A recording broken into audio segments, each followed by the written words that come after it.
चला तर आज आपण मुगोड्याची भाजी बनवूया किंवा मुगाच्या डाळीची सुद्धा तुम्ही अशी झटपट भाजी बनवू शकता किंवा मुगोड्या जरी तुम्ही बनवून ठेवलेल्या असतील तर त्याची पण भाजी बनवता येते. मी ते मुगोड्याची भाजी बनवली की ती मस्त अशी खूपच मस्त ही भाजी होते. तुम्ही नक्की एक वेळेस अशा पद्धतीने बनवून बघा.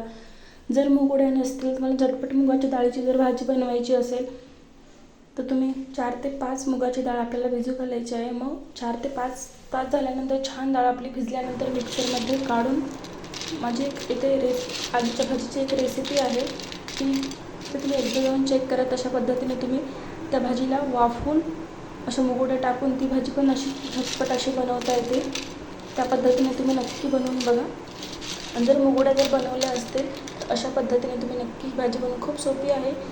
एक भाजी फोडणी 2 प्लेट झाकून त्यावरती तुम्ही जी मुगाची डाळ आहे ती अशी मुगोड्याच्या आकारामध्ये टाकून अशी वाफवून तशी सुद्धा तुम्ही बनवू शकता. मी इथे मुगोड्या प्रॉपर उन्हामध्ये वाळूनच बनवून घेतलेल्या आहेत. तर चला आपण रेसिपीकडे वळूया. मी इथे कांदा कट करून घेतला आहे. कांदा आपल्याला मिक्सरमधून काढून घ्यायचा व 2 मिरचीचे तुकडे व 1 टोमॅटो व थोडंसं अर्धा इंच आलं मिक्सरमधून आपल्याला एक छान याची ग्रेव्ही बनवून घ्यायची. थोडंसं कोथिंबीर घालायचं आहे.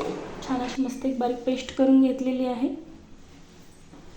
तुम्हाला मी दोन्ही पण ऑप्शन सांगितले किंवा तुमच्याकडे मुगोड्या नसतील तर तुम्ही त्या पद्धतीने किंवा मुगोड्या जर बनवलेल्या असतील तर या पद्धतीने तुम्ही भाजी बनवू शकता. तेल छान असं गरम झालं की त्यामध्ये आपल्याला कांदा घालायचा आहे.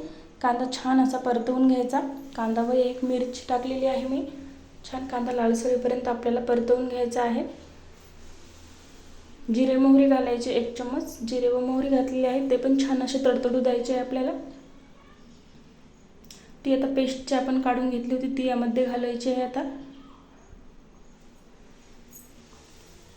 ते छान परतवून घ्यायचं आहे आपल्याला. खूप मस्त अशी टेस्ट येते यामध्ये अद्रक टाकल्यामुळे. तुम्ही नक्की आवर्जून यामध्ये अद्रक टाका थोडंसं का होईना. छान आपल्याला याचं आता तेल सुटूपर्यंत परतवून घ्यायचं. साधारण 2 मिनिटपर्यंत मिडियम गॅसवरती आपल्याला हे परतवून घ्यायचं. थोडंसं मी लसूण घातलेलं आहे 4 ते 5 कळ्या यामध्ये कुठून ते पण छान परतवून घ्यायचं. आपल्याला तेल असं सुटत आहे आता बाजूने बघू शकता तुम्ही अशा प्रकारे. खूप मस्त ही भाजी होते. झटपट अशी रेसिपी आहे. थोडीशी कोथिंबीर घातली. तुमच्या आवडीनुसार तुम्ही यामध्ये शेंगदाणे घातले तरी चालते, नाही घातले तरी पण चालते. पण खूप मस्त शेंगदाणे लागतं त्या भाजीमध्ये. थोडेसे मी शेंगदाणे घातलेले आहेत. ते पण छान असे परतवून घ्यायचे आपल्याला. 1 चम्मच हळद घालायची. तुमच्या चवीनुसार लाल तिखट, मी ते लाल तिखट घातलेलं आहे व मीठ घालायचं थोडंसं. 1 चम्मच हळद, 1 चम्मच लाल तिखट व 1 चम्मच मीठ घातलेलं आहे. व थोडंसं मसाला घातलेला आहे मी इथे. मसाला नसला तरी पण चालतं. अशा प्रकारे आपल्याला परतवून घ्यायचं आहे. बघू शकता की ती चमचमीत अशी ग्रेव्ही आपली ही रेडी झालेली आहे. खूपच मस्त भाजी लागते. छान असं परतवून घेऊ आपण साधारण 30 सेकंद. तेल असं सुटायला लागलं की आपल्याला यामध्ये पाणी घालायचं आहे. आता यामध्ये आपण पाणी घालू. तुम्हाला जेवढी भाजी बनवायची त्या हिशोबाने तुम्ही यामध्ये पाणी घाला. मी इथे 1 ग्लास पाणी घातलेलं आहे. बघू शकता तरी अशी मस्त छान आलेली आहे आपल्या भाजीला. परत थोडंसं पाणी घालणार आहे मी. साधारण 1 वाटी एवढं, 1 ते 1.5 वाटी. म्हणजे आपण इथे 1.5 ग्लास पाणी घातलेलं आहे. छान आपल्याला अशी याला उकळी येऊ द्यायची आहे. एक थोडीशी मी कोथिंबीर घातलेली आहे. छान मस्त खळखळून आपल्याला उकळी आली की त्यामध्ये मुगोड्या टाकून द्यायच्या आहे. अशा प्रकारे तुम्ही भाजी फोडणी देऊन थोडंसं जिरा पावडर घातलेला आहे. अशा प्रकारे आपल्याला पूर्ण अशी प्रॉपर अशीच भाजी फोडणी द्यायची आहे. जर तुमच्याकडे जर मुगोड्या जर नसतील तर.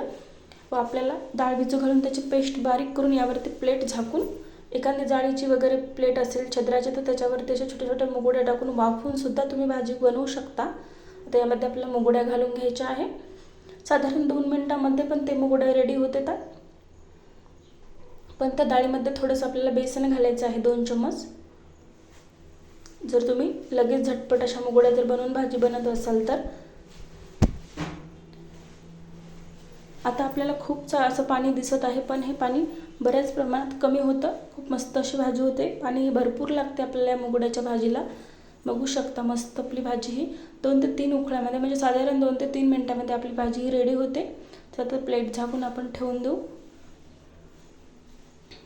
बघू शकता किती मस्त अशी आपली भाजी झालेली आहे. खूपच मस्त लागते ही भाजी. तुम्ही नक्की अशा पद्धतीने एक वेळेस बनवून बघा.